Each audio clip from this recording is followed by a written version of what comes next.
Avast, me hearties, and welcome aboard the Relatively Crafty, the deadliest pirate ship to sail the seven seas. If you landlubbers are not knowledgeable of history, then let me tell you that today be September 19th, 2017, International Talk Like a Pirate Day. International Talk Like a Pirate Day.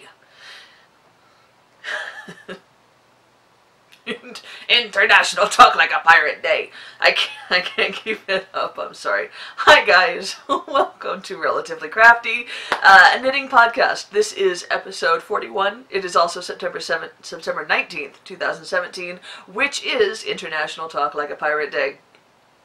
It is also, incidentally, my anniversary. Ron and I got married on September 19th, 1998. And so we have been married 19 years, which just seems like a really long time. Not that being married to him has been a really arduous process, but just doesn't seem like it's been 19 years. I mean, I don't feel like I'm old enough to have been married 19 years, I guess is what I'm saying. Although it's really hard to imagine what life was like before him. I know there was a time, half of my life, I didn't know him. I met Ron when I was 20, so I am 40, so I have known him exactly half my life. But yeah, it just, it's interesting. It's interesting when you've been married for a very long time. So we don't have any grand plans for today because, you know, it's Tuesday. We will hang out at the house with the kids. We still don't have a proper babysitter. Our church does do a parents' night out one night each month, and we will take advantage of that to be able to go out and celebrate our anniversary on that day. But tonight we're just gonna kind of hang around the house. I think we're gonna get some Indian food. That's like our favorite, you know, special dinner when we're gonna go out. So yeah, we'll get some Indian takeout and bring it home and, you know, hang out with the kids, basically. So, yeah, but it is also International Talk Like a Pirate Day.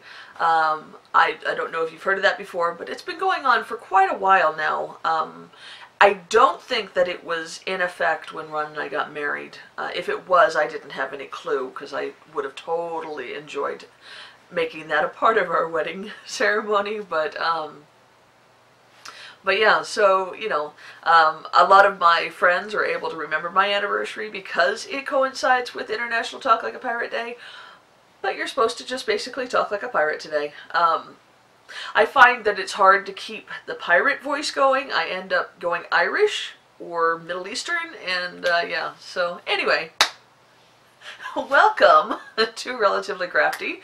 This is my knitting podcast, and if you are new here, then welcome. I don't normally start off by talking like a pirate.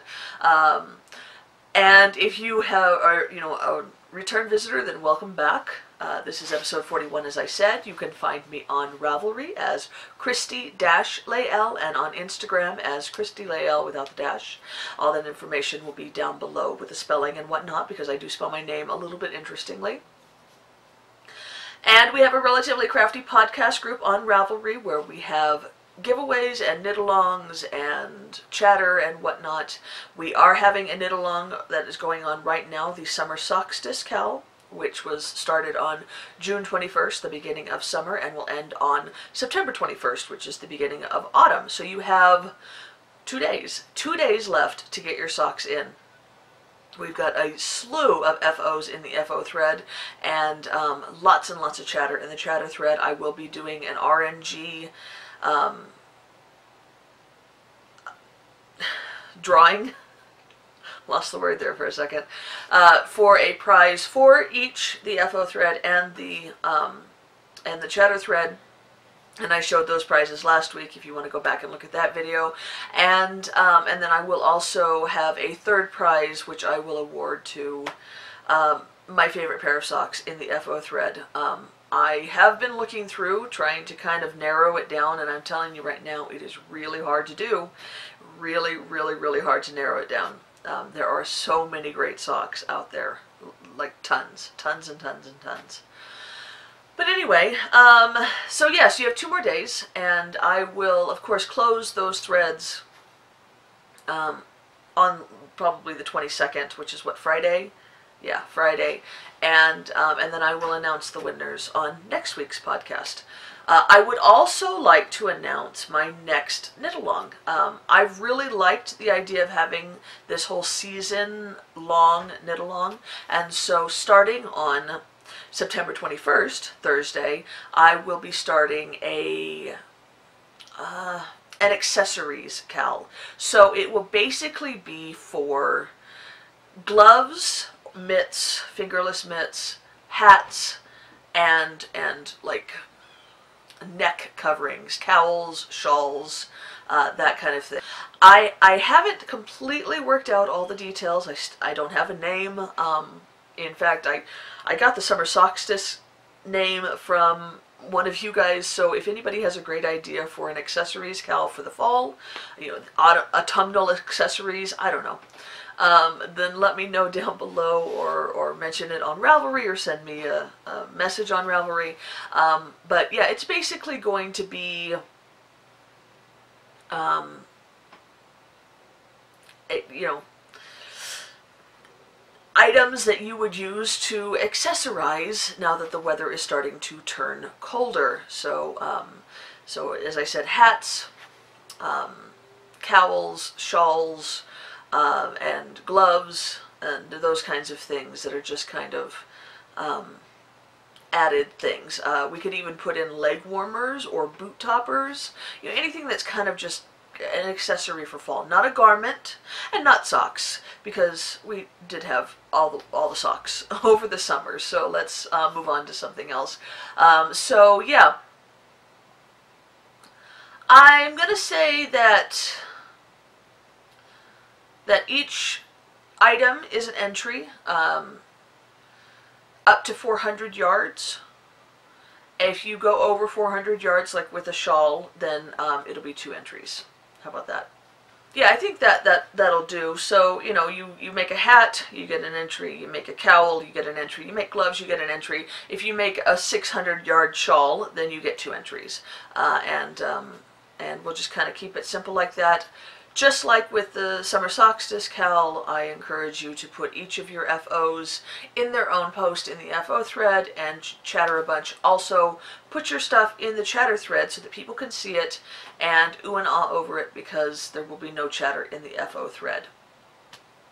And yeah, I'll start gathering up some prizes for those, and yeah, I think it will be a fun KAL, and it will go from September 21st to, what, December 20th, which is the beginning of winter, right? September, October, November, September to October, October to November, yeah, December 20th, which is the beginning of winter officially. So feel free to include Christmas presents in there, because it'll end right before Christmas. It's a great way to kind of get a little extra inspiration to knit some Christmas presents. And yeah, so I have a couple of prizes here already that I have held on to, and I encourage you, if you have prizes that you would like to donate, just let me know on Ravelry, and we're good. Okay, so first, let's talk about knitting. Let's talk about FOs. Let's talk about what I'm wearing. This is not something you guys have seen before, but it is kind of sort of an FO for today, or for this week. Let me kind of backtrack. I started this sweater way back in April of 2015. This pattern is the BATTERSLEA haul. I think I'm saying that right. BATTERSLEA haul by Maura Kirk, and it's part of a whole collection. I think it was called Tundra Knits. Let me see. Tundra Elements. It was meant to be knit with bulky yarn, with Tundra, I believe, with yeah, the fiber company Tundra, which is a bulky yarn. And I had knit one of the other patterns. I had knit the Echo Lodge, which I'll post a picture of here, out of some Knit Picks Brava in their bulky, I think. Yeah, Knit Picks Brava Bulky in Umber, Heather, Cream, and Peacock. And I knit it in like a week in the late spring, or the early spring of 2015, and it had knit so fast, and it was such a joy to knit, although I have to say I was not a fan of the Brava yarn. It's mostly, it's 100% acrylic, and it felt 100% acrylic, and it just wasn't really for me. But I enjoyed the sweater, and it was very comfortable. I wore it around the house over pajamas. It was just kind of like a scummy house sweater, something that I could just throw into the washer and not have to worry about it. And so, you know, I liked it. So a couple of my friends on Ravelry had decided that they wanted to have kind of a knit along, just an impromptu knit along, and so we picked this pattern, which, as I said, is the BATTERSLEA haul, and it's this gorgeous sweater with this deep, wide V-neck, and I just absolutely loved it. I'll post a picture of what it's supposed to look like here. And so I think Webb's was having this Dream in Color Groovy, which is a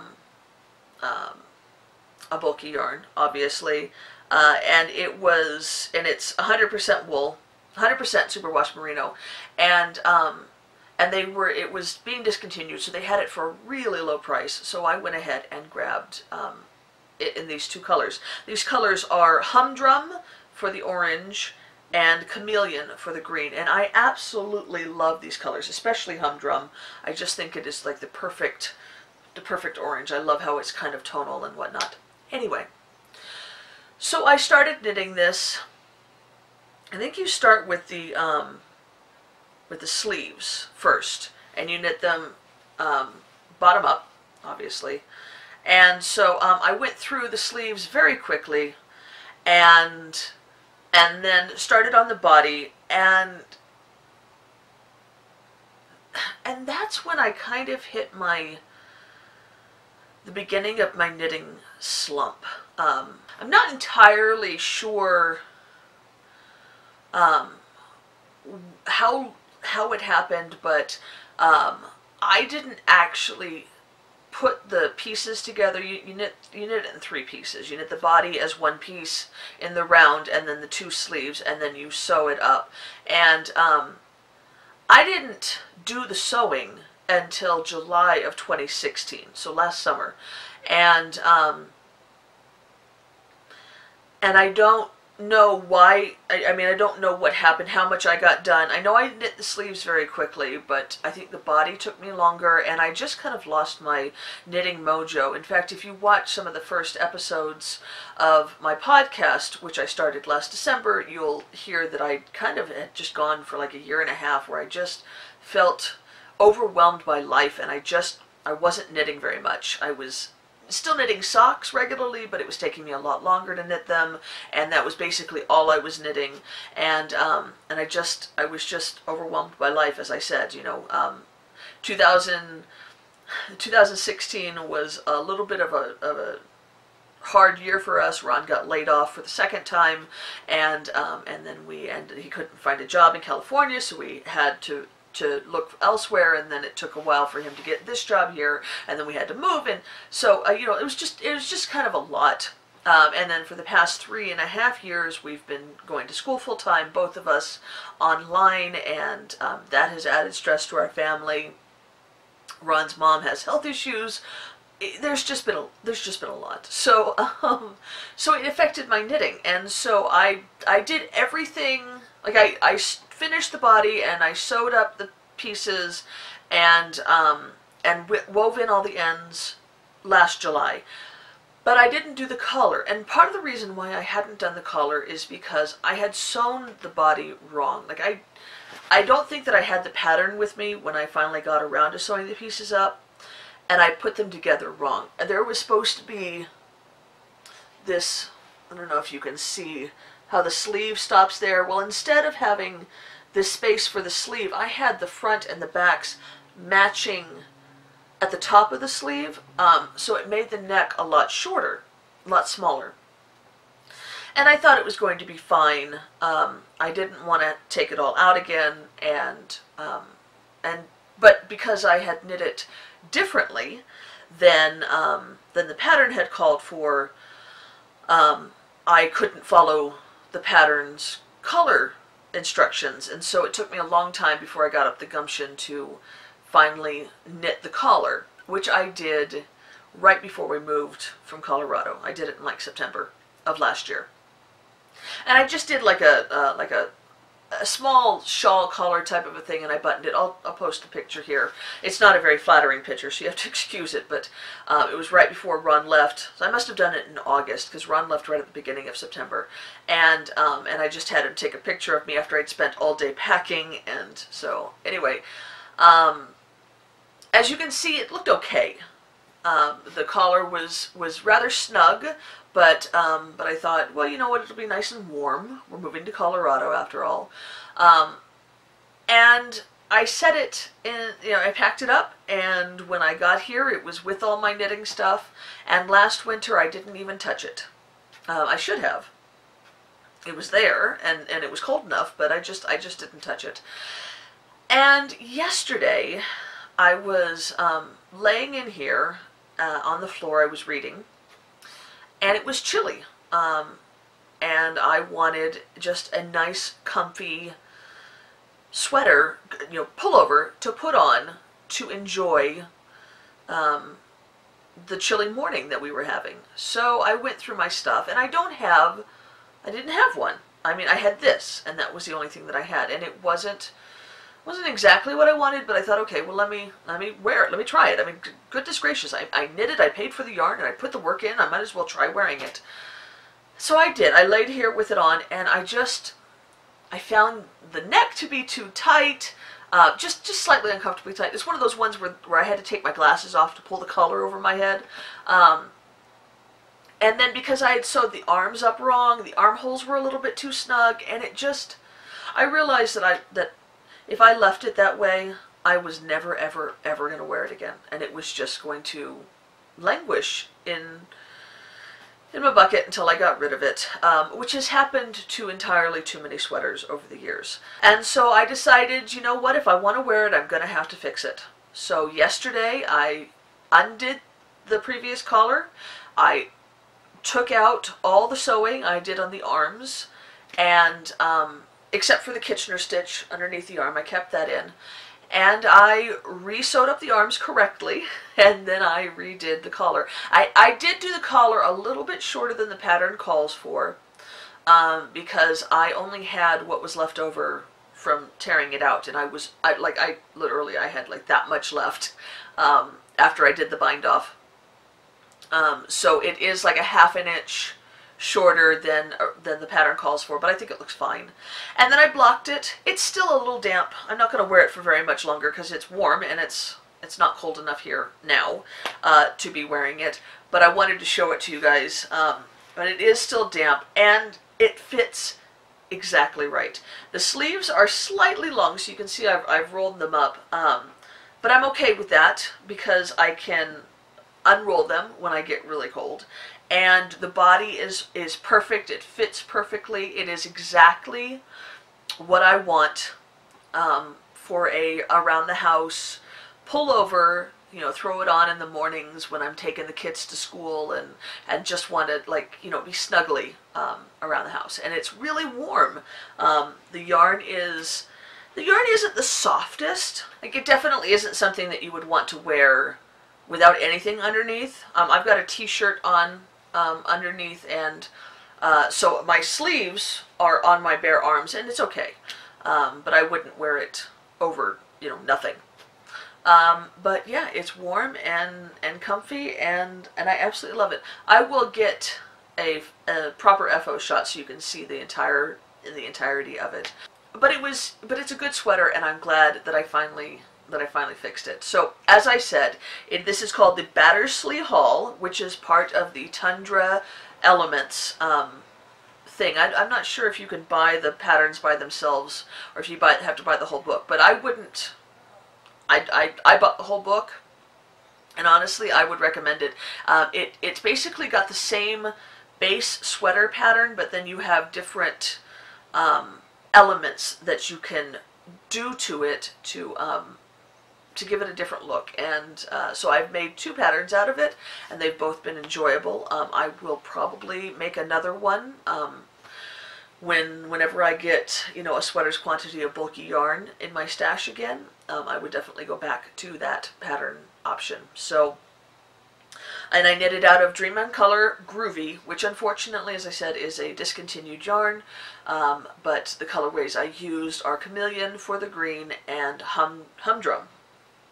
Yeah, Humdrum for the orange. And yeah, and now I'm going to take it off because I'm hot. Love this sweater though. Absolutely love it. And I'm slightly damp now because the back was still quite wet. So anyway, that is one FO. It was a surprise FO. I hadn't planned on it, but I'm glad that I was able to show it to you. I do have some other FOs. I will say it's one thing that's too bad is I can't count it as one of my sweaters for this year because I only knit the collar. But it would be cool to be able to count for this year, right? So next I have finished my fingerless mitts. These are the October Leaves fingerless mitts by Abby Tilden. And I knit them out of one of my prizes that came in my prize basket for the yarn crawl, which is Mirasol Yarn Nuna in the colorway Cherry Bomb, which is 1062. And I absolutely love them. This yarn is super soft. It is 40% silk, 40% merino, and 20% rayon from bamboo. So it's soft and it's strong and it's warm. And it's kind of shiny, although I will say that it is not as shiny knit up as it was in the skein. But it's super soft, and I showed you how the pattern does the leaves. The thumb gusset is these leaves that go on either side of the thumb. I'll post a picture of the pattern photo, not my photo, because I can't seem to get a good photo of the leaves, but I will post a picture of it that they have on the pattern page so you can see how the leaves work. It's fun. It's a really easy pattern. You have this simple cable that goes up the side here on the outside of the hand, and then there's one that goes on the inside of the hand as well, and then it incorporates the leaves into the thumb gusset, and yeah. Super simple, super easy. The only change I made is I think I made the thumbs a little bit longer. The hand you were just to knit to as far as you wanted, so I had it so it nearly covers my pinky. I have discovered that here, where it is really cold, I do actually need to have fingerless mitts that cover up my fingers most of the way because, yeah, they get cold. Back in California, I always knit my fingerless mitts to right about there so I could have all my fingers out, but I don't need my fingers out. I need them to be covered up in wool. So anyway, these were super fun. I did manage to knit the entirety of the gloves with the single skein. The pattern page, I think, says it takes 220 yards. And this skein only comes with 191 yards. And as I said, I was able to do it. I had like 8 grams left, I think. Yeah, 7 or 8 grams left.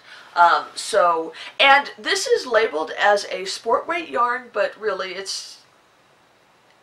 I feel it's fingering. And don't take my word for it, but it looks exactly like my sock yarn. It knit up on these size 1 needles exactly like socks do. So yeah, I really feel like this is a fingering weight. I have not blocked these. I don't often block gloves, and I don't block socks at all. I figure once you put them on, because there's negative E's involved in them, that you don't really need to block them.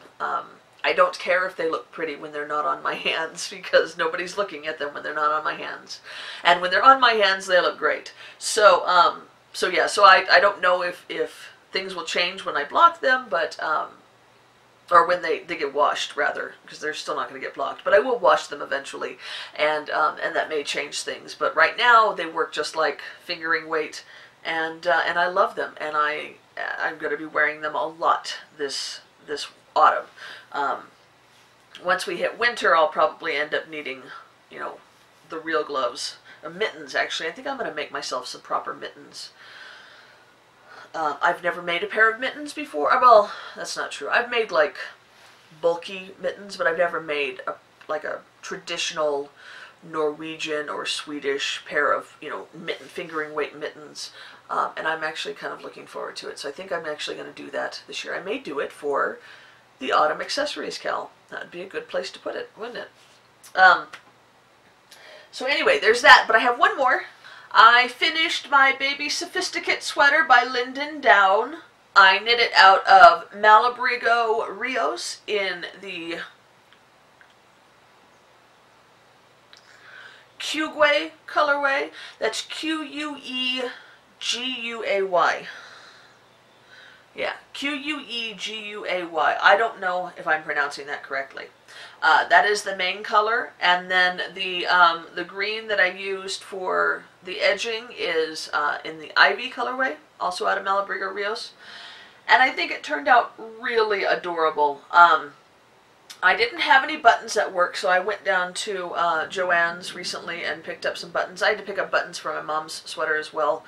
I wasn't able to find any at any of the yarn shops in town, so I found lots of buttons that would have worked, but I couldn't find the exact right size in red, which is what Mom wanted.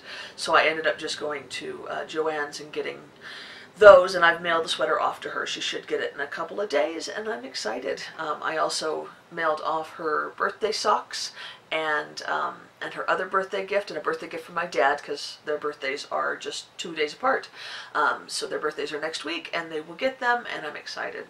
But anyway, since I had to pick up buttons anyway, I went ahead and picked up buttons for this sweater as well, and I think it turned out lovely. It's really cute. And I absolutely love how the Ivy complements the Queguay. I'm really, really pleased with it. But there it's at, and I'm excited to send that off. And I planned on knitting a hat to go with it, but I just didn't have enough left over the Queguay to do it. So yeah, I used up all of the Ivy, and then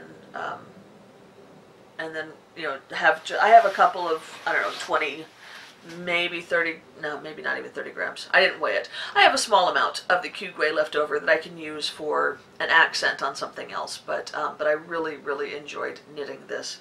Baby knits are so much fun. They go so fast, and they're great for trying out new techniques. Like if you've never knit a sweater and you're really looking to learn how to do that, but you're afraid about fitting and size and whether or not you're going to be able to accomplish it and how much money it costs to pay for a full sweater's quantity of yarn for an adult, I would always recommend that you start with a baby sweater, because you can knit a baby sweater mostly out of a single skein. You know, a single skein of fingering, a single skein of worsted, or of sport. I mean, pretty much, there are a few exceptions, but pretty much a single skein will do you. And yeah, I mean, we're talking, of course, about the smallest size, but yeah, and then you go through and you do it, and then I'm sure you can always find there's a recipient somewhere. You know, whether it's somebody that you know that's had a baby or you donate it. There's lots of people who would appreciate a baby knit. Okay, so that is all of my FOs. I'm really pleased with the FOs I managed this week, and I'm pleased with my progress on my whips. So let's go ahead and go through those. So I did cast on the second sock for my friend's socks. This is out of the stashables.co.nz in the Rainbow Lorikeet colorway. I knit the first sock couple of weeks ago, and I need to knit the second sock, and I knew that I would keep putting it off if I didn't at least start the toe. I found that with me, if I want to knit something, if I want to get a project that I'm not super keen on, if I want to get it done, then the best thing to do is to start it. With socks, if I have the toe going, then I'm much more prone to pick it up here and again, to knit a few rows if the toe is knit, because I don't have to pay attention to anything right now. I can just knit, knit, knit, knit, knit. And what I find is once I get like a certain way past through the foot, like once I get close to the heel, then all of a sudden I don't dread knitting it anymore, and I just fly through the rest of it. So I've cast on the toe. I have collected all of the light bulb stitch markers that I need for the foot. So I put a stitch marker at every 10 rows, so I know that when I've finished with all of these stitch markers, it's time to start the heel.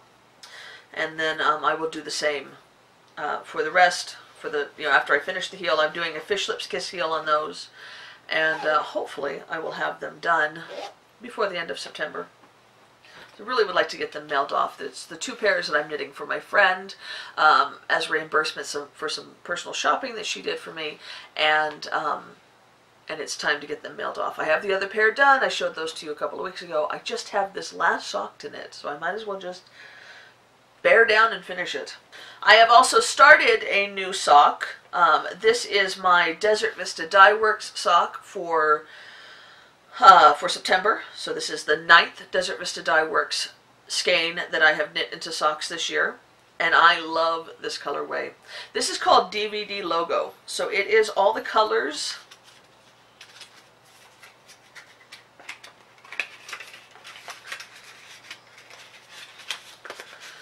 of their logo. Isn't that cool?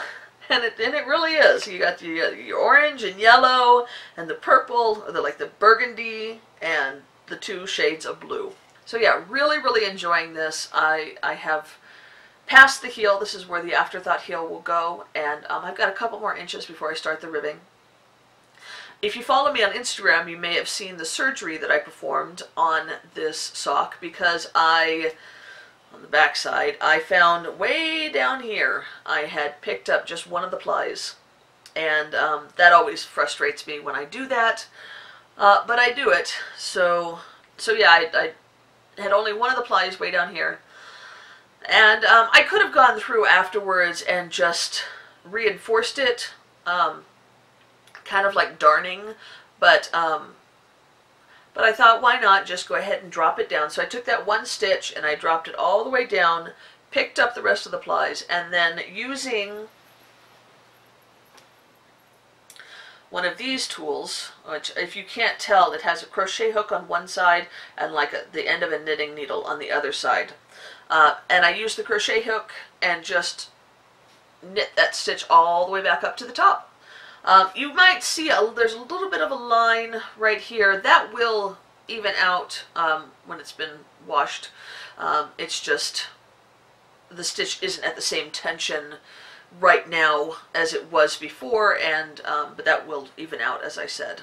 And this little tool is a great addition to your notions bag. I don't use it all the time, but it is good to have for those times when I find that I need it, like when I find that I've only knit one ply 6 inches down on a sock. I also use the knitting needle side for all of my hexaflats for my beekeeper's quilt to do the 3 needle bind off, which is how I finish mine up. I don't know what the pattern calls for, but I finish mine up with a 3 needle bind off. I think the pattern may call for you to Kitchener, but I thought it didn't look different enough with the 3 needle bind off,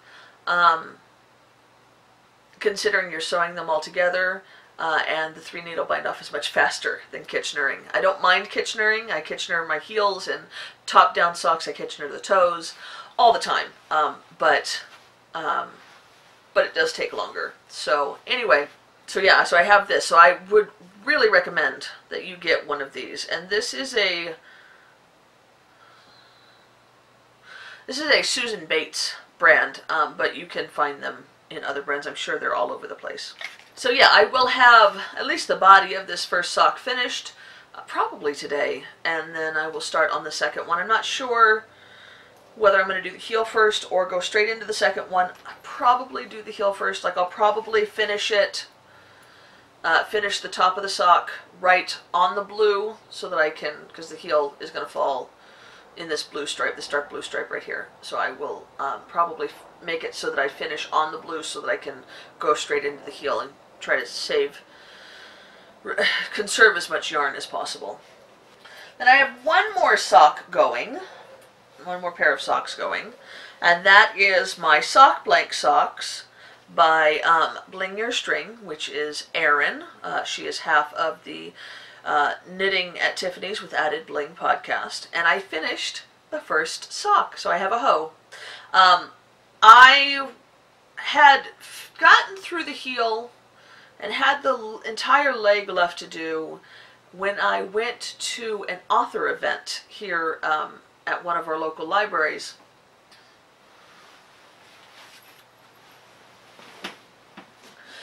And the author was Sarah J. Maas, who, if you aren't familiar, wrote the entire of course she wrote the entire, she wrote the Throne of Glass series and the A Court of Thorns and Roses trilogy, which I guess is going to have a spin-off series with it. Anyway, she's probably, well, she's famous for both of them, but she has quite a large following, and it was quite an interesting event. And included in our ticket price was a signed copy of her most recent book, which is the 6th book in the Throne of Glass series. I actually haven't read any of them. I have them all. They're on the shelf. But I'm the type of person that likes to read series in their entirety, and so if there's a series that's in the middle of being written, I often wait until it's finished, because I don't like having to wait a year for a new book, or longer, for a new book to come out. I find that I forget. I read too much, so I forget important plot points and whatnot, so I like to just read them all at once. So the final book in this series, book number 7, comes out next year, I think, and so I will wait and read the entirety at that point. But I still wanted to go and you know, hear her speak, and she is a very talented speaker. She's a very talented writer. I have read one of her books. Before I realized that there was going to be a bunch, I read A Court of Thorns and Roses, and it was very good. But she's,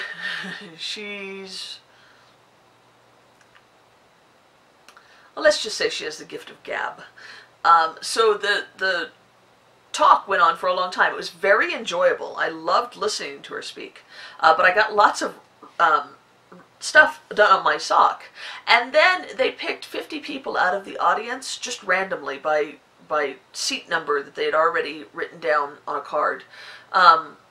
And those people got to meet Sarah J. Maas afterwards and get their books personalized.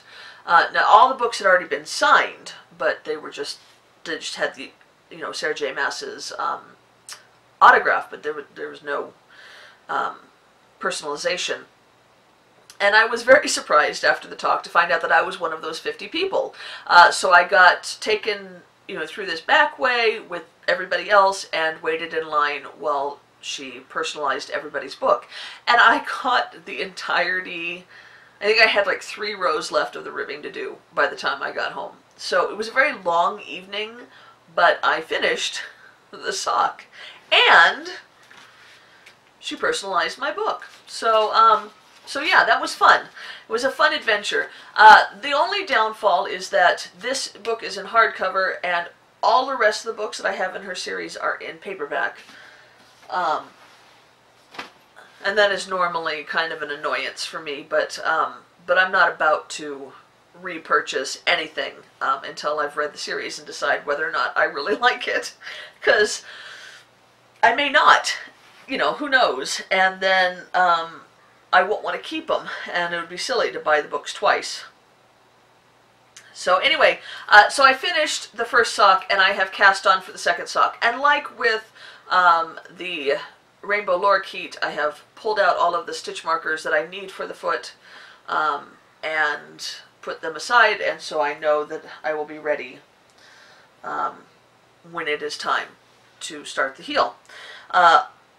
Also, I'll show you what the sock blank looks like. I'm knitting these from a sock blank, if you couldn't tell. So it kind of gives you an idea of how they knit up. I absolutely love the way socks look after knit from a sock blank. I just think it's the coolest thing. I really, really like it. I'm not sure how much I actually like the knitting from the sock blank. And it is a little bit to get used to having the yarn kind of, you know, kind of like accordioned.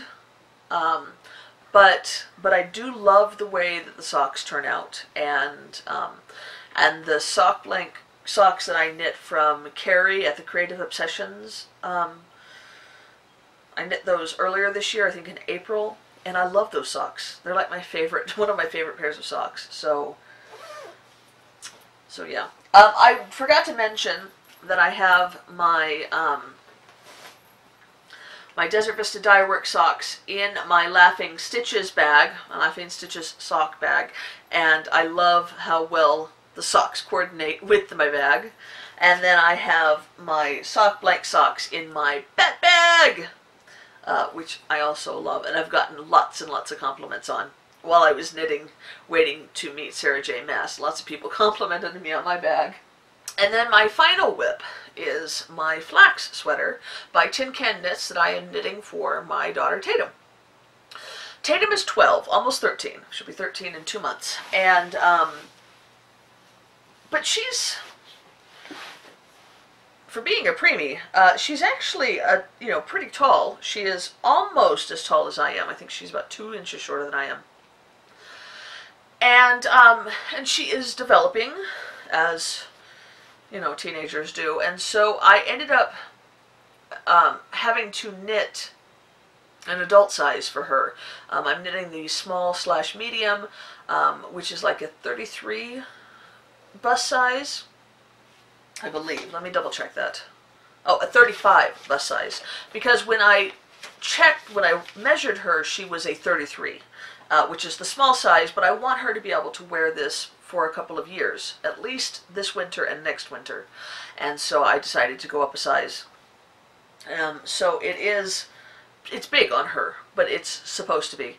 But I have made some really good progress. I have finished the body, and I have knit the first sleeve.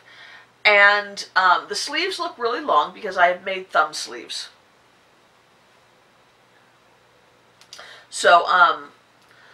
So she can't, so it goes like to here on her hand, and she can stick her thumb through the hole. I love thumb sleeves, and I've decided that I'm going to knit myself this pattern, basically the same as I'm knitting Tatum's. It comes with a garter stitch, like band that goes down the side of the sleeves, but I've just made it stockinette. So I'm basically going to do the same thing with mine. Knit it all plain stockinette, and I'm going to knit it out of that Lolo Did It in Look at the Flowers, Lizzie. Very excited about it. And I'm going to make mine with thumb sleeves as well. I have ordered plenty of yarn so that I can do that, so I'm looking forward to that. But with Tatum's, I was afraid I was going to run out of yarn because it called for 1,000 yards. And I didn't have 1,000 yards, so I pulled out some. Oh, let me say, this is Madeline Tosh DK in the Oceana colorway, which is the most brilliant teal color. It always comes off as like a regular blue on the camera. It's not primary color blue. It is just the most beautiful teal. I don't know how to make it come through. I haven't figured this out yet. But I paired it with some Madeline Tosh Rios in apple green, which I think is a great, complementing color. And I just striped that a little bit on the sleeves. I didn't have any plan when I started striping it, and so I said, well, let's do 10 stripes. Yeah, that looks good, and oh, let's just decrease by 2 stripes every stripe. So 10, 8, 6, 4, and 2, and then that was it. And as I said, it's an extra long sleeve with thumb holes for her hands, and as she grows taller and her arms grow longer, she will be able to just kind of like roll those sleeves, the ribbing on those sleeves in half, like so, and wear them as regular sleeves. It'll be great. And then I guess I didn't have to worry about running out of yarn, because after finish, I split what I had left in the Oceana and what I had in the apple green in half to make sure that I did not knit too much on the first sleeve. And this is how much I had left of the apple green, and this is how much I had left of the Oceana. I used slightly over half for the apple green, but not, but quite a bit more than half for the Oceana, but I still had like 17 grams left. And then I still have all of this for the second sleeve. So what I think I'm going to do, I made the body shorter than the pattern called for because I had her try it on, and it fits her exactly. Like it's perfect right now, the length. Oh, there's a line. Oh, can you guys see that line? Right there? That's where I changed skeins. Oh, crud. Oh well. I'm not about to tear that back. This is why you alternate skeins. There's your life lesson. It doesn't bother me at all. It won't bother Tatum. You can't see it in real life, hardly. Like well, I guess now that I know where to look, I can see it, but I'm not going to worry about it. I'll just tell her to rock that stripe. Anyway, so what I think I might do after I finish the second sleeve is take out the ribbing down here at the bottom and add another inch. I think I knit it, I think it called to knit it to, let me see, this is a free pattern, by the way, so I'm not giving away any surprises, but I'm supposed to knit the body to 14.5 inches, and I think I knit it to just, before you start the ribbing, 14.5 inches, and I think I knit it to just 12, like just under 13 inches, and I was like, I'm going to run out of yarn, and then it's going to be too long, and whatnot, but I think now that I know that I have enough yarn left over, I might add a little bit of length to the body. We'll see how I feel. We'll see how Tatum feels. But yeah, I knit the full sleeve in like 2 days, so I expect the second sleeve will go pretty quickly. Adding stripes always makes things go a little bit faster. So so yeah, I'm really enjoying this. I'm hoping that Tatum will wear it. She's kind of weird about knitting for. She has very sensitive skin. And she's like, well, Mom, is it going to be itchy? And I'm like, well, you wear it over a shirt. And this is, you know, this is high quality yarn, so it shouldn't be itchy. I have a sweater made out of this yarn. I don't find it itchy. But the few times that she's tried it on, she said that the collar itches her a little bit. So I don't know. We'll see. We'll see. She needs to wear it, though, gosh darn it, because it's my good yarn. My good knitting talent that I put into that. I am keeping that bag in my Harvey the Chipmunk autumn bag by You So and So. I love this bag. I'll be sad when autumn is over and I won't be able to use it anymore. Okay, so that is whips. That is all that I have on the needles. I am hoping that by next week when I podcast again, I will have at least 2, if not 3 of those projects off the needles. I do have one more pair of socks that I need to knit for my box of socks KAL for this month. I did give thought to just using my Bling Your String sock blank as my box of socks, but I've set aside all these old stripers, and that's what I want for my box of socks, and I want to continue with that, so I do have to get that pair of socks done. And I have plenty of time. I still have a full week and a half left of the month, but But what I'm finding is that I really want to knit sweaters. Like I really, really, really want to knit sweaters. And it's causing a problem because I don't want to knit socks right now. I want to knit sweaters. And so I'm having to like put down the sweater, stop planning new sweaters, and knit the socks. So I definitely think next year I am only going to do the box of socks year-long sock knit-along. This year I've kind of been in 3. I have the box of socks, which is run by Kristen, the Wool and Vine, at the Yarngasm podcast, who dyes for Wool and Vine. I have done the Desert Vista Dye Works 3rd annual monthly sock club, which has been great fun. But I'm a little bit limited in that I can only knit Desert Vista Dye Works yarn, which has been fun to knit, and I've enjoyed their stripes. But I have so much on my my sock stash here on my shelf on the wall that I want to knit those, and then I can't because I have to knit the box of, or I have to knit the Desert Vista Dye Works, and then for my box of socks I pulled out all of my old stripies, as I said, so those were already picked out. And for next year's box of socks I'm going to knit all of my, or 12 of my Knitterly Things Vesper sock skeins, because I have a bunch of those. I have like 15, and I'm going to get September, October, November, 4 more before the end of the year because I'm in the Rainbow Sock Club. And then I've also been doing the Lolo Did It Hippo for the Holidays KAL, which has been amazingly great fun. I've absolutely loved every single skein that I have knit for the hippos, and it hasn't been every single month, but there's been a lot. When I did hippo for Valentine's, St. Patrick's Day, Easter, Mother's Day, Father's Day, Cinco de Mayo, Independence.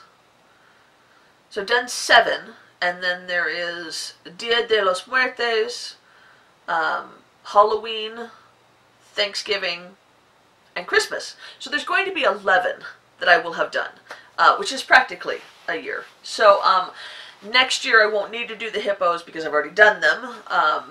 And then, although I might, if she still offers them next year in her shop, I may pick up another couple of the hippo colorways because I did really enjoy some of them a lot. And I don't think I'm going to do Desert Vista Dye Works again, just simply because I feel a little bit overwhelmed now because I really want to knit other skeins in my stash, and I can get 3 pairs of socks done each month without a problem, even with wanting to knit a bunch of sweaters, but or other things. But I can't get much more than 3 pairs of socks done, and if my 3 pairs of socks are already taken up with the monthly sock KALs that I have to do, then there's nothing else I can knit out of my stash. And I have some great October yarn, great autumn yarn that I really want to knit right now into socks, and I can't because I have to knit my, these are all first world problems, aren't they? Yeah. I shouldn't be complaining. I have too many skeins to knit from. That's just bad. I'm going to stop my belly aching now. And let's go ahead and go into yarn haul. I don't have a lot of yarn haul, but I do have some.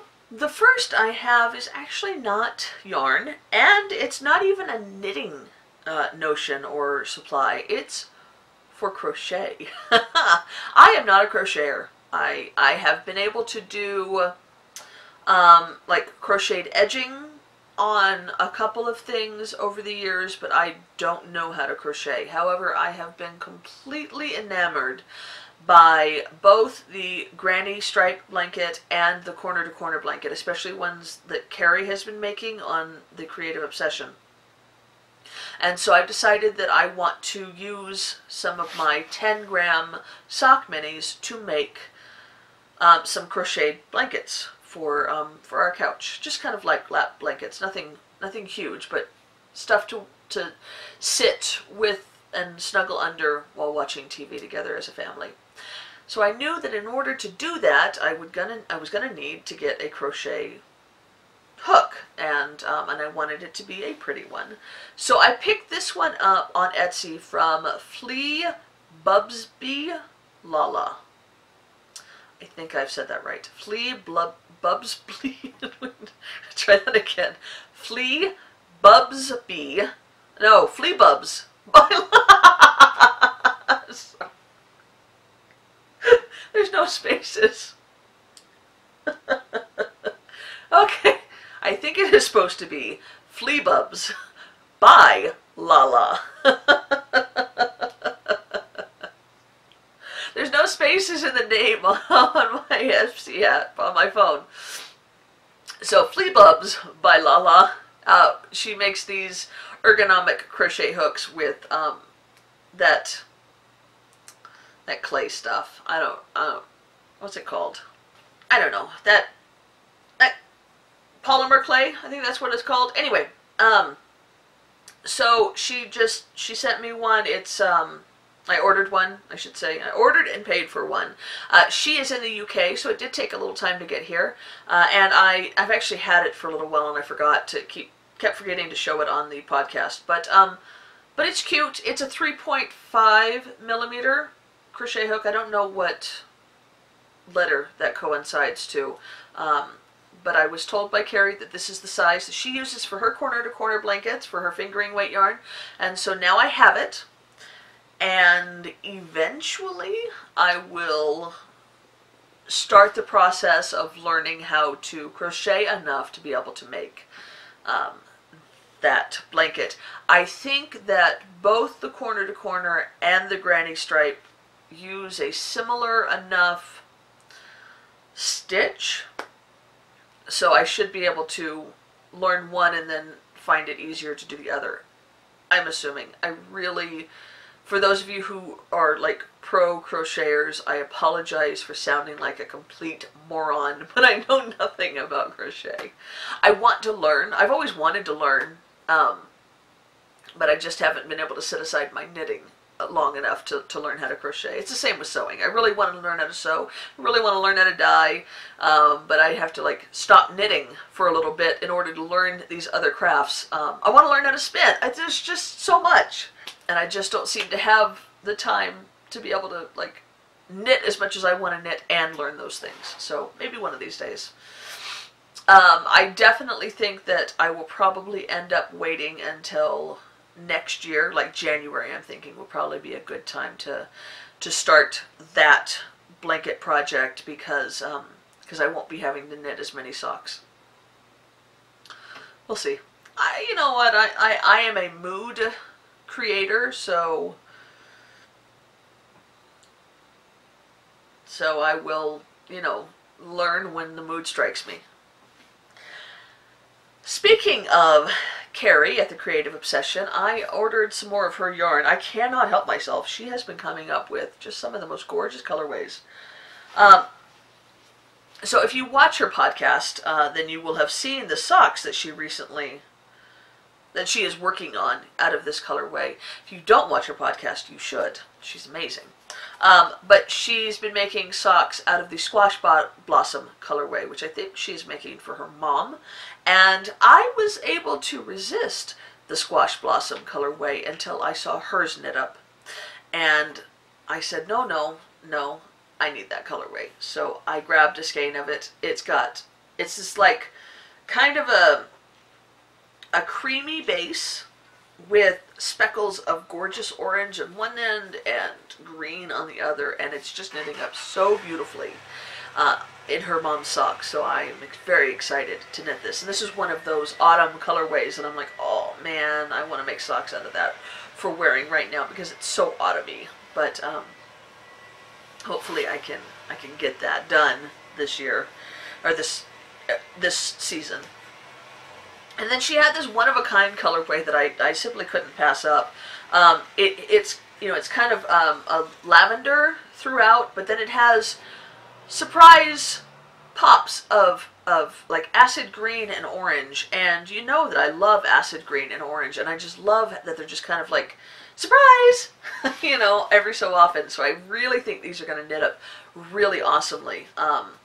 I'm super excited actually to knit these. I had thought that I would make this into a pair of socks for my mom because she really likes this kind of purple, but I don't think that I can give these up. Like, I really think that these need to be socks for me, because if there's anything that I need, it's a new pair of socks. Right? I don't have enough. I don't have enough pairs of socks. I could wear a pair of socks every day for a month and a half and still have socks left over, but I need a new pair of socks. Lastly, I purchased the Critter Frolic kit, which was a collaboration between Rick of Whimsy Stitches, Robin of Teeny Button Studios, and Melissa of the Snarky Llama Creations. They're all on Etsy. I will link all of their shops below. But they collaborated and had this kit, and I just could not pass it up. It included some really cute stitch markers by Melissa at the Snarky Llama, and they're all woodland creatures. I will post a picture so you can see all the creatures. I absolutely love them. I do not use dangly stitch markers for my knitting, but I do love progress keepers. So I think what I'm going to do is put a lobster clasp on. One of them is a progress keeper. The little deer is a progress keeper, but I'm going to put progress keeper clasps on the rest of them, and use them as progress keepers because they're absolutely adorable. They're very well made stitch markers, and if you like dangly stitch markers, they would be perfect. She does a lot of different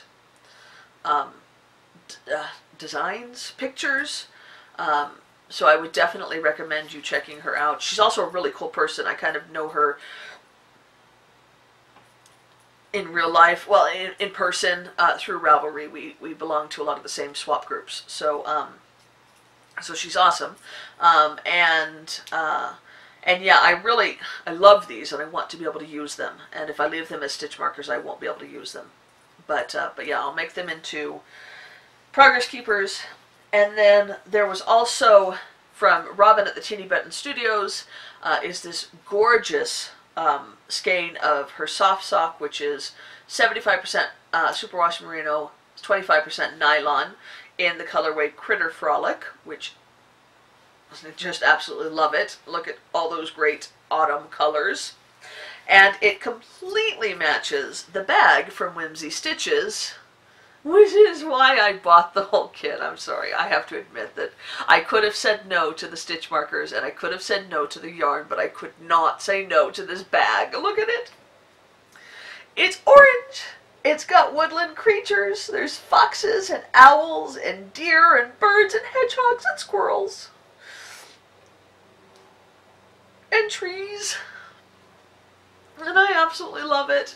And it is polka dot orange on the inside, like the base of the bag. And yeah, I needed it. I needed it. So I have another bag. I don't need another bag, but I needed this bag. So I will, and I love this one because I can use this for autumn. I can also use it for spring. And it's just gorgeous. So I probably, like I want to cast on another project so I can use this bag, because I can't move out my other projects because they're in my other autumn bags. And I have another Halloween bag that I haven't used yet this year. I have this great, it's been used a lot, so it's kind of misshapen at this point. I have this great Halloween box bag by Heidi Monkey. I will link her shop down below if she's still in business. And it's awesome. I absolutely love it. And it's the one that I, up until this year, was the only Halloween bag that I had. And it is, I think this skull fabric on the inside, it may even be glow in the dark. And as I said, up until this year, this was the one that I used almost solely during September and October. However, now I have all these other autumn bags, and I don't have anything to put in here, and so it's been sitting on my wall. I took a lesson from Michelle from the Nutty Knitwits, and I've started putting my bags up on my wall with push pins, because I have a bunch that I've had for a long time, and I forget about them because I don't see them, because they're all, you know, like I stuff all the smaller ones into one big bag, and then I don't see them, and so I've been hanging them from the wall, which is nice because I get to see them, but then it reminds me of the ones that I haven't used in a long time, and then I think, well, maybe I just need to cast on 25 different things and use up all the bags. No, that's not a good idea. That's probably not the right thing to do. Okay, so that is my yarn haul. I don't think I have anything else to show you guys. So I guess what I need to talk about next is books. I actually have a lot to say about books. So if you are not interested in what I have been reading or will be reading, then you are free to go. Oh, you're free to go, even if you are interested. I can't stop you. I'm not the boss of you. I'm not. I'm not. I promise. Anyway, but if you are interested in what I'm reading, then feel free to stick around, and I will get into those. But all the knitting is done for today. So let's talk about what I'm reading. So first off, I finished the Chaos Walking Trilogy by Patrick Ness. Now, the trilogy includes these 3 books, which are The Knife of Never Letting Go, The Ask and the Answer, and Monsters of Men. But there are also 3 short stories that go along with it. Before The Knife of Never Letting Go, the prequel, there is The New World. After Ask and the Answer is The Wide, Wide Sea. And then after Monsters of Men is Snowscape. So there's actually 6 stories to read with this, and these were awesome. I gave each of these 3 main books 5 stars. I gave the first 2 short stories 4 stars, and the 5th one 5 stars. The 5th one is kind of an epilogue. Did I say 5th? The 3rd short story, the last one, is kind of an epilogue in a way. It falls after the end of Monsters of Men, and it does give you a little bit more insight as to what happens, but it's not a full epilogue. Like, it doesn't wrap up everybody's, 6 months later type of a thing. But I loved this series. I've read most of Patrick Ness's work. I think he has a new book called Release that just came out this summer. And then he has topics about which I know nothing, which is like, I think it's memoir short stories. And then the Crash of Hennington. Let me see if I can find it on my shelf. It's a blue book. Oh, it's a yellow book. It's not a blue book. The Crash of Hennington, which is about a rhinoceros somehow. Anyway, I haven't read the synopsis because I like to go into his stories blind. But let me tell you, I have loved this series, and I highly recommend it. It's great. And if you listen to audiobooks, I would really recommend it on audio. Although it is done very well in physical form as well, as I read the short stories in physical form. And then another series that I am reading that I'm actually really enjoying is the Shadow House series by Dan Pawlowski.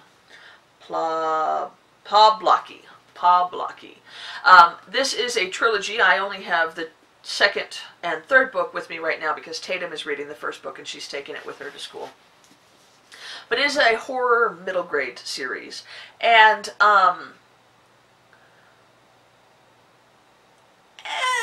with horror books, especially books that are written for younger readers, they tend to get a little cheesy. They're not scary in any way. However, I have to say that I've been very impressed with how creepy Dan Pawlowski has been able to make this series. I have read the 1st and the 2nd book in their entirety, and I am almost 100 pages into the third book, so I'm almost halfway, and I'm really, really impressed. I mean, it's not like, oh, I can't sleep at night scary, but it is kind of like, wait, was that a noise? Scary. And it's creepy, and he's done a really good job with it. There are some holes in the story. It's not as intricately woven as an adult horror book. This isn't Stephen King quality, but I am enjoying it. And they're fun, quick reads. You could read, each book is only a little bit over 200 pages. You could read it in a day, in one sitting. Yeah, I just really like them. If you have a middle grade reader, or if you enjoy middle grade books, and there's no shame in that. I enjoy middle grade books. I enjoy YA books. I enjoy children's books. I enjoy adult books. I just enjoy books in general.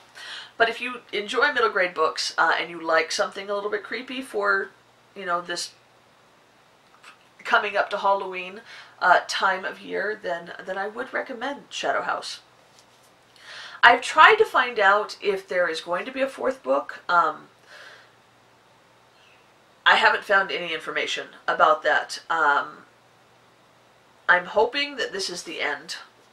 The third book just came out last month, maybe this month. So if there is a fourth book, it's going to be a little while, and I'm kind of bummed if there's going to be a fourth book. I'm hoping that it will wrap up with this third book. I will also say that there is an app that you can download on your phone. Each photo, there's some photos throughout the book, and each photo has a little sigil somewhere on it, and when you put that sigil in on the app, you get an added story. They call it a haunting. And it's kind of a choose-your-own-adventure type of a story. You follow it and you decide where the character is going to go and whether or not you survive. And it's kind of interesting. I've only done one, but yeah, it's definitely something that my kid is going to enjoy. So I'm going to show that to her when she gets home from school today. Then I am listening to, now, after I finish the Chaos Walking trilogy, I'm listening to Pretty Girl 13 by Liz Coley. This is another one of, I'm very much into scary books right now. So for the rest of September, October, and maybe even into November, I'm going to be focusing mostly on my kind of horror-y, thriller-y books. I have quite a lot on my shelf that I've been waiting all year to kind of get to. Waiting, some of them 2 years to get to. This is one of those ones that I've been waiting a long time. This is an interesting story. I'm just going to read the back because I don't want to give away any spoilers, and I figure the synopsis is short, so that won't give away any spoilers. In Liz Coley's alarming and fascinating psychological mystery, 16-year-old Angie Chapman must piece together the story of her kidnapping and abuse. Pretty Girl 13 is a disturbing and ultimately empowering page-turner about accepting our whole selves and the healing power of courage, hope, and love. So, Angie was abducted when she was 13. And the next thing she knows, she was on a camping trip with the Girl Scouts, and she was abducted. The next thing she knows, she's kind of like woken up on her street, and she goes to her house thinking that the camping trip is over, and she's found out that it's 3 years later, and she has no memory of the previous 3 years. And so, so it's interesting as these pieces are kind of coming together, and you're finding out what had happened to her and why she can't remember. And I'm enjoying it. It's not like the best thing I've ever read, and I'm listening to it on audio, and I don't think that the narrator is doing a very good job of it. But I borrowed it from my library, so it's a free audiobook. I didn't get it from Audible. And so it's fine. I'll finish it. I don't know, like 150 pages in now, so I'm making good progress. I started it yesterday. I should be able to finish it pretty soon. If you like audiobooks but don't want to spend the cost for an Audible credit, or like audiobooks so much that you end up using up your Audible credit too fast, then I would highly recommend you looking to see if your library does audiobook loaning through the Overdrive app. My library, I'm a member of 2 different county libraries, and they both are through the Overdrive app, and I'm able to borrow lots of audiobooks from the library and listen to them that way. I will say that the Overdrive app isn't as user-friendly as the Audible app is, but it is nice to be able to listen to some of these books that I've already paid for in physical form, and I don't want to kind of buy twice to have the audiobook as well, especially those that I don't think are going to be really worth buying twice. You know, there's some books that you're like, I will buy this in any format that it comes in because it was so awesome. And then there's some that you're like, oh man, I cannot believe that I even spent $2 at the thrift store for this book. The last book that I am reading is a library book that I borrowed to read with my kids. This is the final book in the Land of Stories by Chris Colfer. Chris Colfer, if you're not familiar with the name, played Kurt in Glee. I was thinking a Glee story, and I'm like, no, that's not the name of the show. It's Glee. And this is the final book in the series. The first book is The Wishing Spell, and these books have the greatest covers ever. The second book is The Enchantress Returns. The third book is A Grim Warning. The fourth book is Beyond the Kingdoms. And the fifth book is An Author's Odyssey. And we just finished this a couple, maybe 2 months ago. And this sixth book, which is called Worlds Collide, had just come out, and I asked the kids if they wanted to wait till it came out on paperback for us to buy and read together, or if they wanted me to borrow it from the library and read it right away, because this book ended on kind of a cliffhanger. And they said, oh yes, we need to read it right away. So I requested it. We were on a waiting list. We just finally got it, and so we have just started it yesterday. It is the story of twins Alex and Bailey Connor, Alex and Connor Bailey, who fall into the land of fairy tales, the land of stories, and have adventures there and back at home and whatnot. And I will say that the first story kind of had some growing pains. I believe this is Chris Colfer's first work. He did write Struck by Lightning, which is a YA comedy novel, but I don't know if he wrote that one before this or if he wrote this one first. But there was some growing pains in this first one, but he has really grown as an author, and we are enjoying the series quite a lot now. So yeah, another good middle grade series for those of you who have a middle grader or like to read middle grade works. And that is all that I am reading right now.